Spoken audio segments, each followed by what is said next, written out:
muna ang lahat at ngayon ay mag-check muna ako ng attendance kung mayroon bang lumiban sa ating klase. Mahusay, walang lumiban sa ating klase ngayon. Dahil dyan, palakpakan tayo lahat.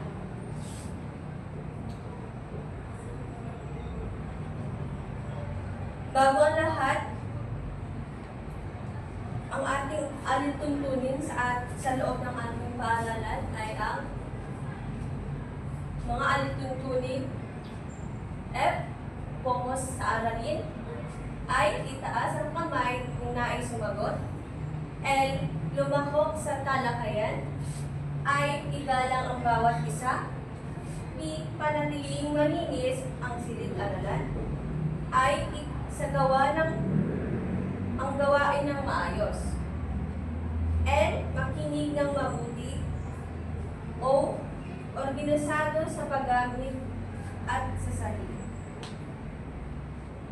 Naiintindihan mo ba ang ating alituntunin sa ating klase? Mahusay. Bago tayo magsimula, sino ang nakakaalala ng ating nakaraang aralin? Mahusay. Ito ang tungkol sa pang-abay na pamanahon.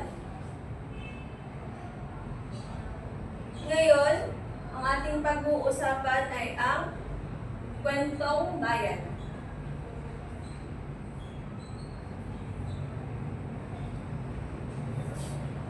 Pero bago ang lahat, dumako muna tayo sa ating layunin. Ang ating layunin ay magbigay ng kahulugan ng kwentong bayan.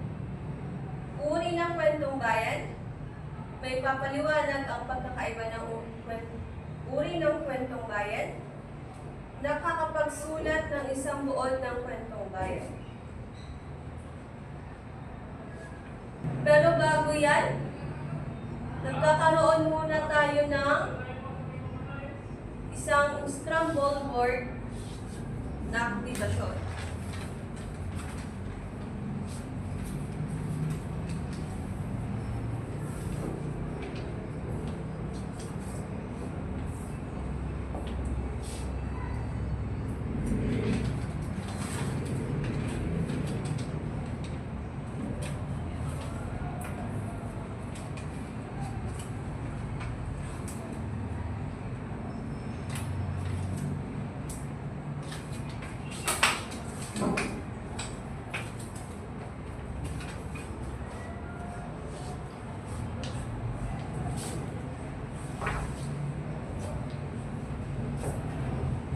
Mga bata, ngayon, ang ating panuto para sa ating aktibidad is ayusin ang mga inulong letra ng scrambled word upang makuha ang tamang sagot. Sa una, ano sa tingin ninyong sagot? Tama. Tauhan.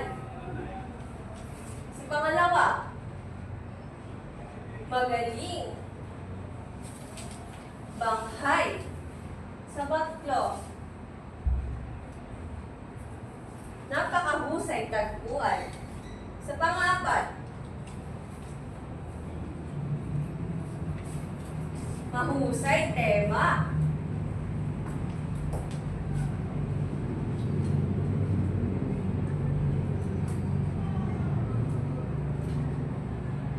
Ngayon, tignan na mabuti ang nasa larawan. Alam niyo kung ano ang kapalagay ninyo ang kwento ito at ipaliwanag sa klase kung anong aral ang napulot sa maikling pag-aaral sa paaralan man o sa telebisyon o sa kwento ng matatanda. Sa unang larawan, ano sa tingin ninyo ang nasa larawan? Tama. Ito yung alamat ng pinya. Ano naman ang aral ang napupulot dito? Tama. Ang paggamit ng Tamang pamamaraan at maging masunurin sa magulang. Sa pangalawang larawan naman, anong kwentong bayan ito? Tama, ito yung kay Pinocchio. Ano ang aral ang napulot sa kwentong ito? Mahusay. Huwag daw magsisinungaling upang hindi bumaba ang ilong. Kagaya ni Pinocchio.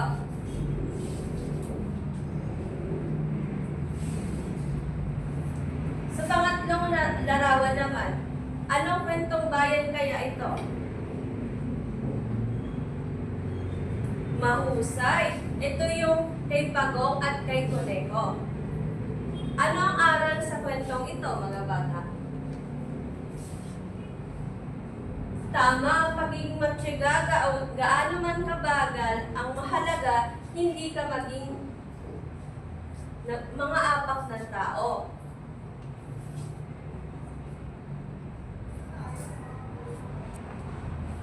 Ngayon, may mga katanungan akong nais may itanong sa inyo, mga bata, upang dapat ninyo itong sagutan sa mga pinakita kong mga larawan kanina.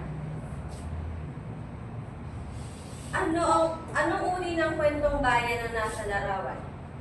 Magaling. Ito yung mga uri ng kwentong bayan. Anong aral ang inyong napulot sa pakikinig dito? Sa paaralan man, telebisyon, sa kwento ng ating mga matatanda. Magaling. Ito yung aral na makukuha natin sa ating mabuting asal at pag-ugali. Bakit mahalagang pag-aralan ng kwentong bayan? Mahusay. Mahalagang pag-aralan ng kwentong bayan dahil nagsisilbi itong inspirasyon ng tao, nagiging refleksyon ng ating bayan. Bakit naman based sa ating aktibidad, ano sa palagay ninyo ang tropiko? Mahusay. Ang tropiko sa Hapon ay ito yung kwento ng bayan.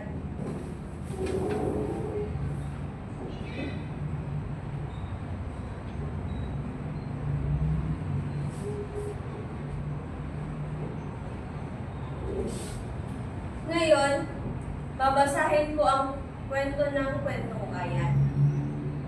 Ang kwentong bayan ay katang-isip na kwento o salaysay na ang kumakatawan ay ang pag-uugali at mga uri ng mga mamamayan sa lipunan. Ito ay nabuo ng mga manunulat upang kanilang maipahayag ang kanilang pamumuhay at upang maging gabay ito sa mga kasalukuyang pamumuhay. Ang kwentong bayan din daw po yung pampalipas oras o kadalasang kwento sa mga bata upang mapulutan daw po ng akal. Ang kadalasang paksa daw po sa mga kwentong bayan ay ito daw po yung mga nakakapanindig balahibo tulad daw po ng aswang, maligno, kapre, mga sirena at mga nuno sa puso.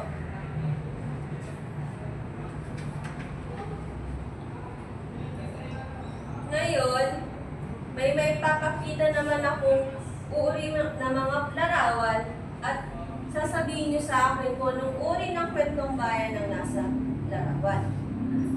Sa unang larawan, ano ang uri ng kwentong bayan na nasa larawan? Mahusay. Ito yung alamat ng isang alamat. Pangalawa, anong uring kwentong bayan na nasa larawan? Mahusay. Ito yung mito o ito yung tumutukoy sa ating mga Diyos o Diyosa. Sa pangatlo, anong uri ng kwentong bayan na nasa larawan? Magaling. Ito yung pabula o pumapaksa sa mga nagsasalitang hayop at inahahambing sa mga tao dahil sa pag-uugali at mga katangian ng bawat isa. Ngayon mga bata, dumako naman tayo sa ating panghatang gawain na ang gumawa kayo ng kwentong bayan na pabuod at maaaring ito ay alamat, mito at mga pabula. At ito yung pangkat 1, pangkat 2 at pangkat 3. Bibigyan ko lang kayo ng 5 minuto para matapos yan. Dito nyo isulat, ito yung sa pangkat 1, pangkat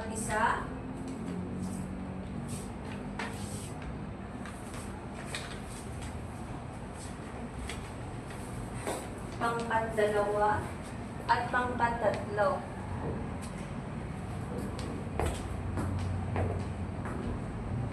Tapos na po ba mga bata? At akin na pong kukunin. Pangkat 1, alamat. Pangkat 2, dito. At pangkat 3, pabula.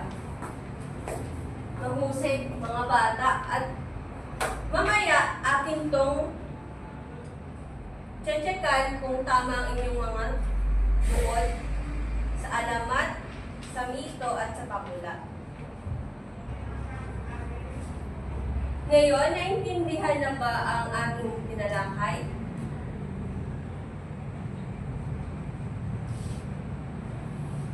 At meron ba kayong katanungan? Kung wala ay meron tayong takdang aralin para sa ating panuto gumawa ng sariling kwentong bayan na maaaring alamat, pabula, at mito.